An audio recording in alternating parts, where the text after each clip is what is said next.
Okay. Somebody. A warm welcome. Thank you for joining us. My name's Lance Nelson. Many of you might know me from Bansko Blog, Bansko App. And in the screen, at home, is Clive Sawyer from the Sofia Globe. Welcome. All right. Terrific to be here. Wish the circumstances were slightly better. I wish so too, but we'll try and make the best of it.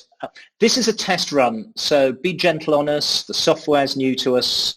The sound, we've just hopefully cobbled this together, so please do not expect everything to be perfect. But on today's show, we're going to get straight into it. We're going to talk about three main topics. We're going to be talking about masks. We're going to be talking about the state of emergency.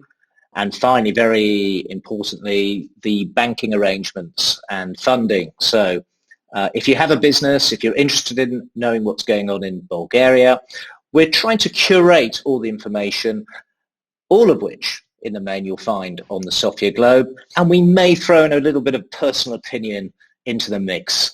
But you tell us if we're missing something. I can see Joanna, your wife, in the background there. Hello, Joanna.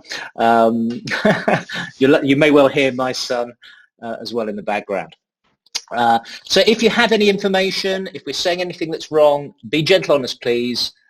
Put a comment down below. And if you have any ideas for the show, then again, please let us know generally what you think. And if you want to be on the show, if you're an expert in any area, then please let us know as well. And most importantly, go to sofiaglobe.com and check out the Patreon page. Desperately needed. One of the most popular sites of its type. I think over 20,000 of you a day go to the site. But with the collapse we've got, the Sofia Globe needs contributions to keep going. So on with the show. Clive. First off, I've just read there's a state of emergency that looks like it may be extended to the 13th of May 2020. What's happening there? Okay, this is how it works. March the 13th, the Bulgarian Parliament voted a state of emergency. It did so just a few days after Bulgaria confirmed its first cases of COVID-19. Now, the state of emergency is voted until April the 13th, but the Constitution allows Parliament to keep on extending it. And pretty much very soon after we started, very shortly before we started speaking, the government proposed that the emergency is extended by a month till May. Now, under these conditions, one thing that's very interesting is that the Minister of Health becomes an extraordinarily powerful person. He issues orders with which everybody has to comply. Among those orders at the moment, closure of all the shopping malls, unless they have, or where they have banks, insurance offices, payment offices inside them, those are allowed to continue, essential services. And by the way, before we get on to banks much later on, all banks are operating completely normally at the moment. Everything is stable in that respect. All that they've done is they've really scrambled to get people to be banking online. Many things being done online at the moment that should have been done a long time ago. The state of emergency has pushed everything. It's given it certain dynamism, shall we say. Now, people aren't allowed to go for walks in parks, in public gardens, outdoor, indoor public places, all measures against containment of the virus. And if anybody is thinking of going for a stroll, perhaps you shouldn't. It's good health advice. And secondly, the penalty at the moment is €5,000 or up to 5 years in prison. 5,000 leva, yes. €2,500. So it's pretty salty stuff. The police have been doing their job. Unfortunately, a couple of people reacted negatively to them trying to do their duty, and they hand out these fines and try to enforce measures. And already more than 400 people have been issued with fines of €2,500, 5,000 leva each. And I think that includes people disobeying the quarantine, who've been specifically being put in quarantine, haven't they, because they've come from abroad. Is that correct? That's a separate number. It's also about 400 people, sometimes spectacularly irresponsible. The rule is at the moment, basically, if you come into this country from abroad, no matter who you are, if you're coming from abroad, Bulgarian, non-Bulgarian, you must go into quarantine for 14 days. Tested positive, you quarantine for 29. And if you're in contact, it's a similar rule. But there are those who go walkabout when they really shouldn't. And again, the police have been keeping very busy with this kind of thing. Really, really irresponsible behavior. Example the other day was in the city of Plovdiv, my beloved city of Plovdiv. Some chap who was supposed to be stuck indoors, into 14-day quarantine, was found in a parked car 300 meters from his home, sitting with someone who had been tested negative for coronavirus. So he's putting that person at risk. He's wasting police time, and he thoroughly deserves his 5,000 leva he's going to have to pay for all of this. So that's the picture. But the thing is now all over the place. The police leave so that they can actually enforce these measures. And it's a great pity that they're having to go around and deal with people. You speak to anybody who knows what they're talking about. In Bulgaria, we're very much at the beginning of this. The head of the crisis staff, Major General Chieski, said the other day, it's not that we haven't reached the peak, we haven't reached the plateau. This is all very much just beginning. And all resources are going to be needed. They voted with a degree of controversy that if need be, the army can be called out to reinforce the police. People need to, and I am being a bit opinionated now, but this is public health. People need to exercise some responsibility because Bulgaria hasn't gone into lockdown. And the Prime Minister and the head of the crisis staff repeatedly said, look, play ball. We're assessing the situation if we need, and lockdown, well, we now have precedent all over the world. You can't go out your front door without a documented, legitimate reason. We can still go to the supermarket, go to the pharmacy in a fairly normal way with all the, proper precautions. Is that a segue to the next thing, though, the mask wearing? Many people are a little bit confused about what the policy is. So if you want to go out of your front door, you've just said you can do. There's got to be a purpose, though, hasn't there? I believe it's to shop or go to a pharmacy, to walk a dog, and yes. You can't go any parks, and that includes national parks. Mm-hmm. If there's some background picture of Bansko here, you cannot go into the Pirin National Park, amongst others. So, Clive, what's the advice? Not the advice. What's the law now on when you leave the door? Why can you leave it? Why can you leave your home? And what have you got to do in terms of wearing a mask? Okay, two different things. Something very important is intercity travel is banned. Intercity in this case meaning between, this is official speak, 27 regional centres. That means the capitals of the 27 districts. Some like to call them provinces, which is rather grandiose in Bulgaria. So basically, if you want to drive from Veliko Turnavo to Varna, you have to have a legitimate reason to do that, and that requires documentary proof. And those legitimate reasons are that you're traveling on work purposes, that you're helping an elderly relative, that you have medical reason that you're traveling for medical care, or you've been somewhere else and now you're returning to your permanent home address. And if you don't meet those criteria, you shouldn't be trying to get through the checkpoint. And in all cases, And yes, you can find in the same Sofia Globe exactly what kind of documentation you need to show.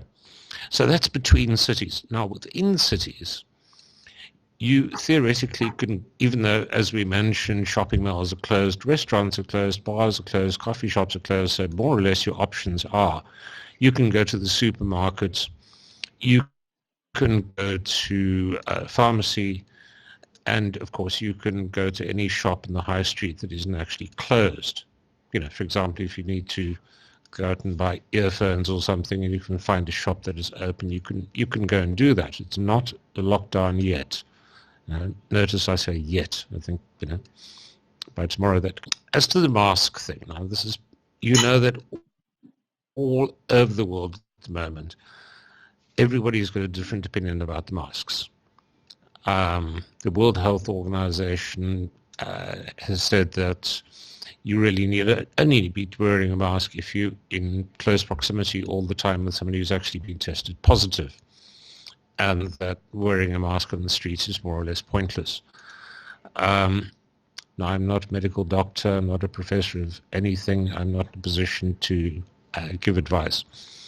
But the Minister of Health, the day before yesterday, said you must have a mask.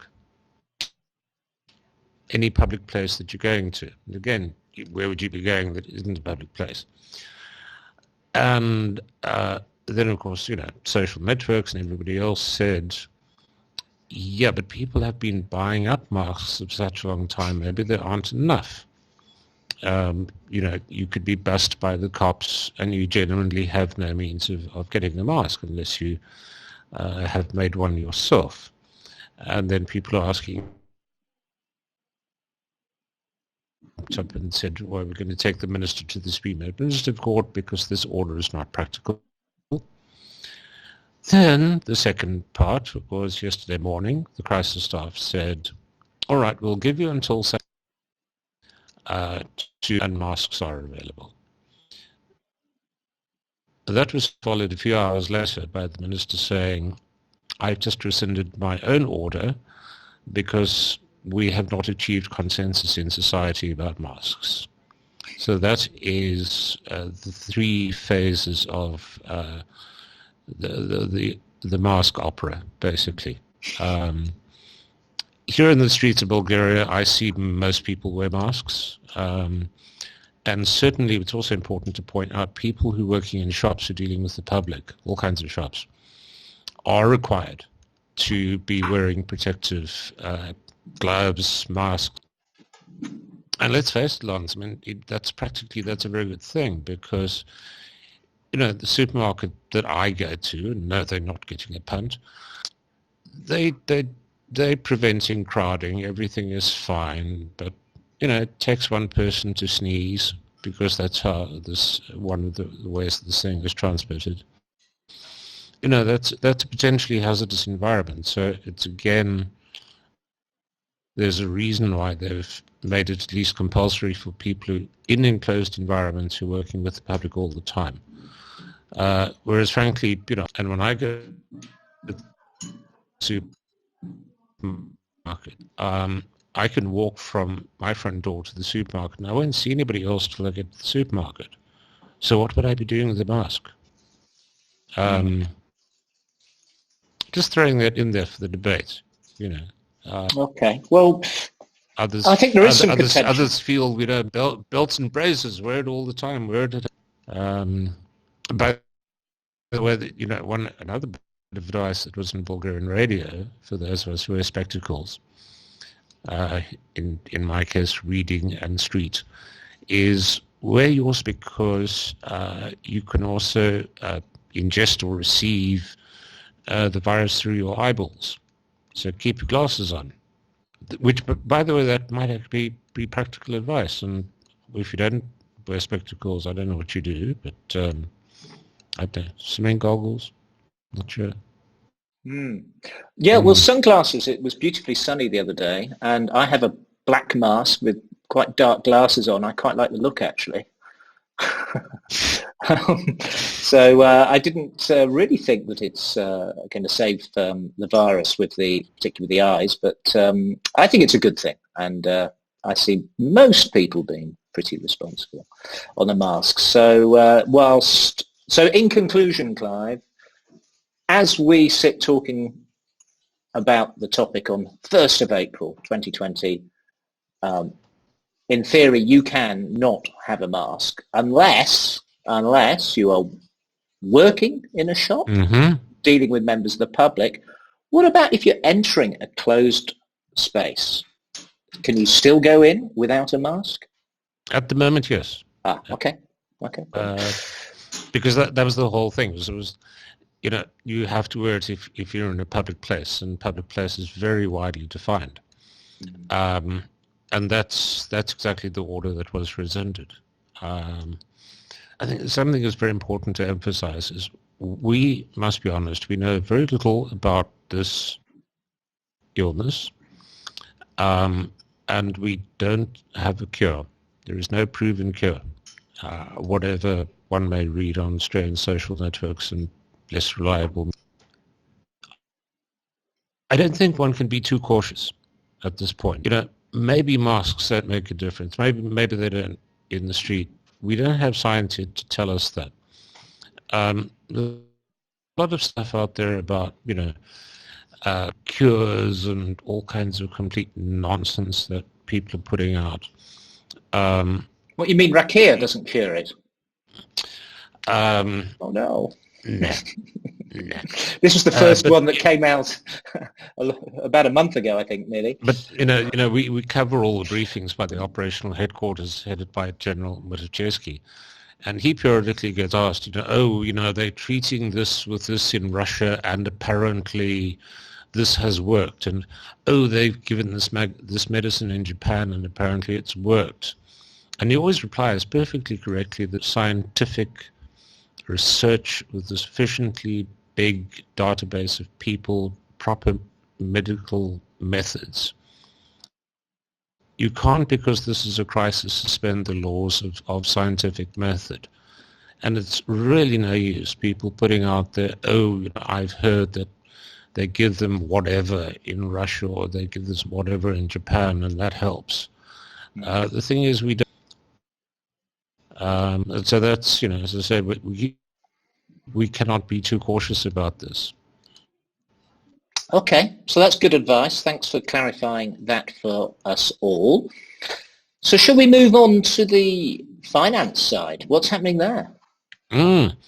Quite a lot so far. The government has announced, the Bulgarian government has announced a number of measures to try to assist businesses in certain sectors. And again, one second, sir. I'm going to have to stop you. We've got some noise going on.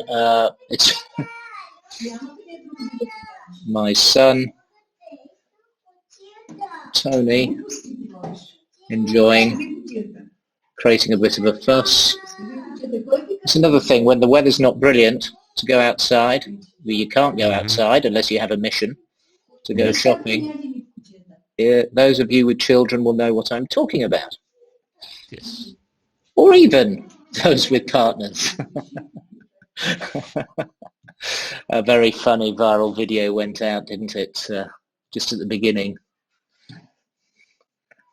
A or B? B.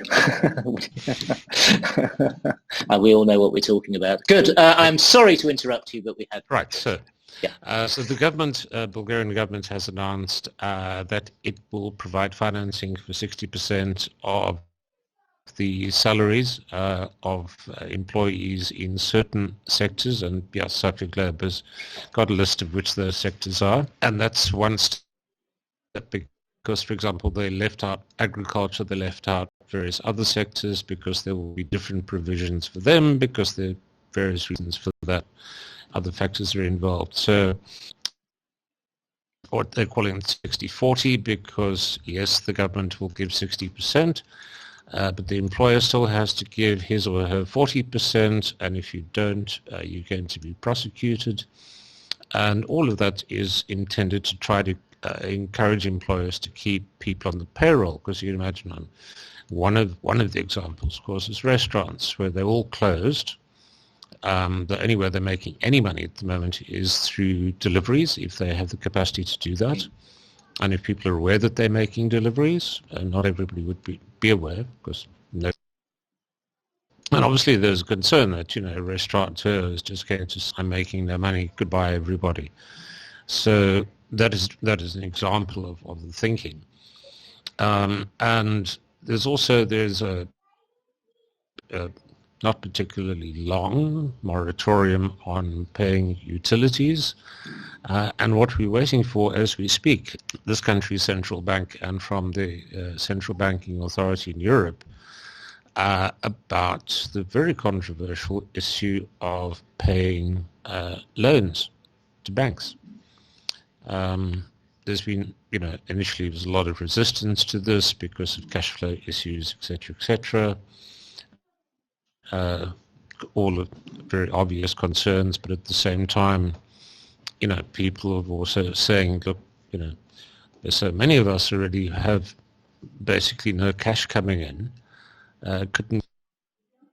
So very, very vexed issue. All the European banks have been talking to each other. The Bulgarian central bank has been talking to the... but it's also interesting that some banks in Bulgaria, no names, no pactoral, have already announced that they are going to be, in terms of allowing people a little bit more time to pay their loans.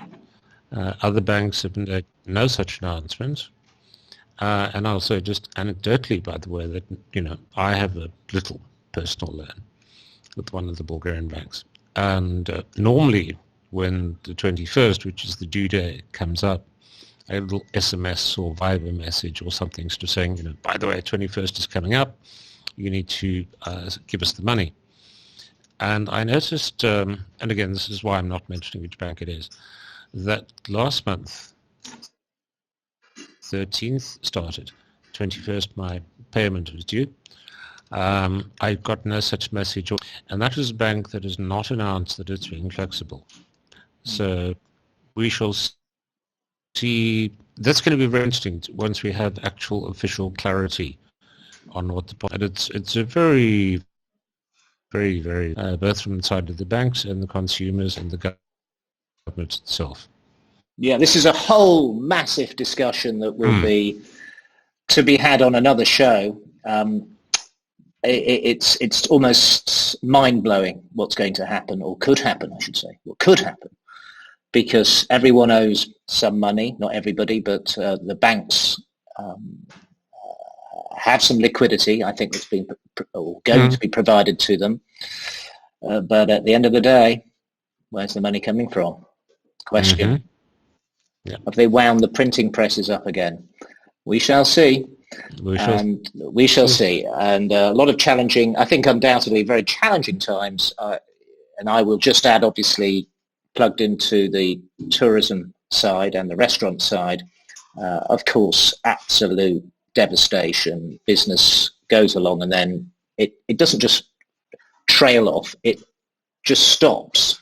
Like several other sectors, but of course here in Bulgaria, tourism is important, winter tourism as well in the ski resorts. So, and many businesses around tourism all stop taking any income. So no revenue comes in and they still have some expenses. And this is a story that, well, if you're interested, if you're involved in this sector, then we're interested in hearing from you.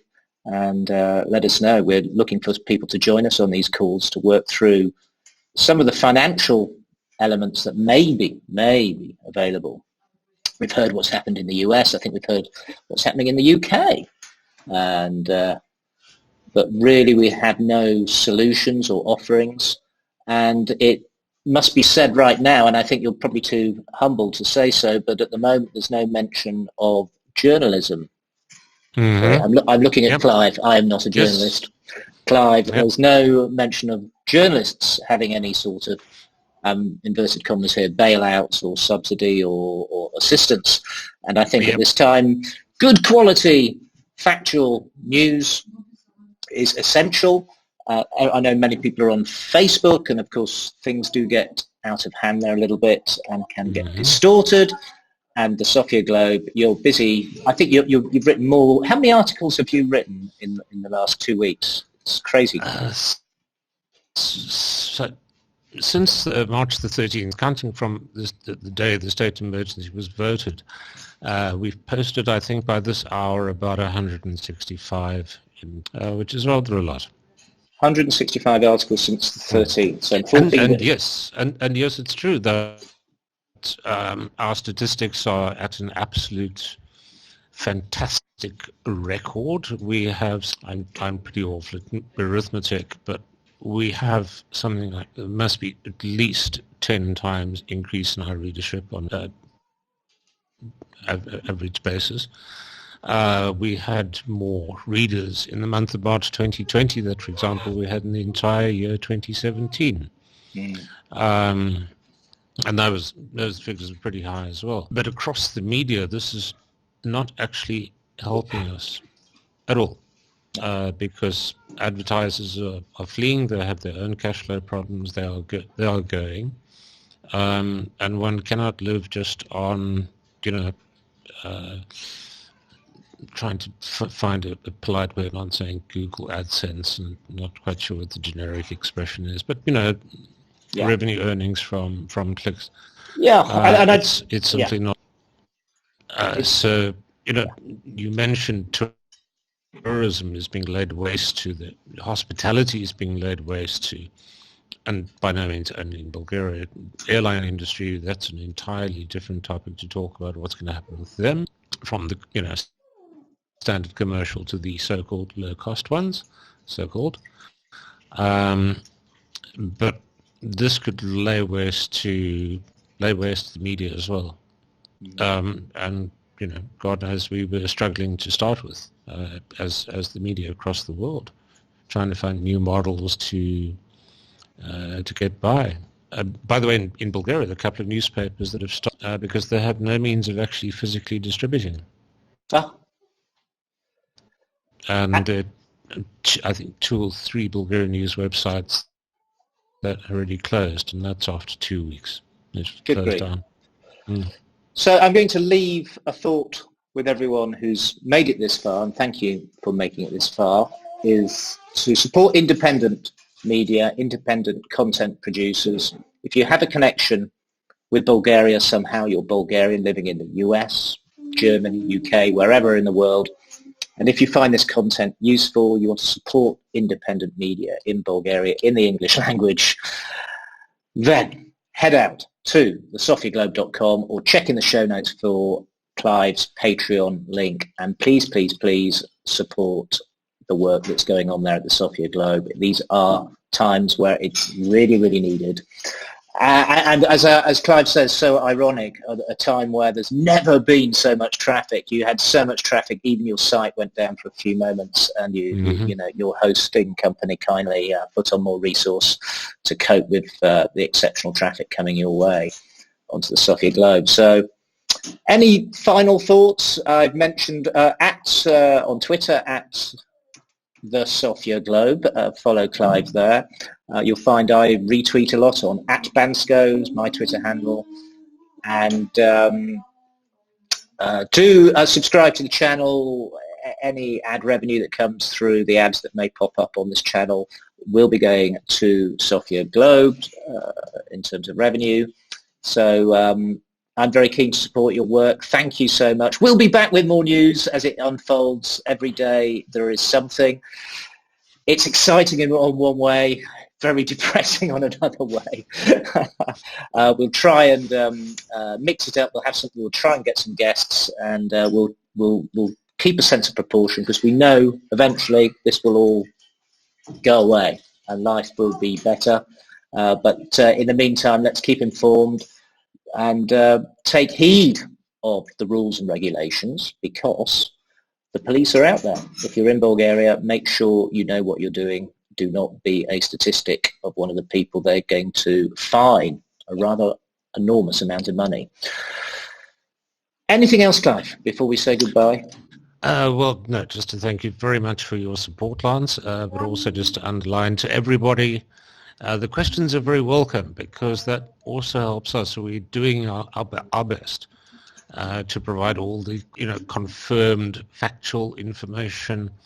But if there are points at which people are confused or you don't fully understand, these are times that call for public service, and I think that's part of our duty and our responsibility now to clear things up for you so that you do understand and most of all to protect your health.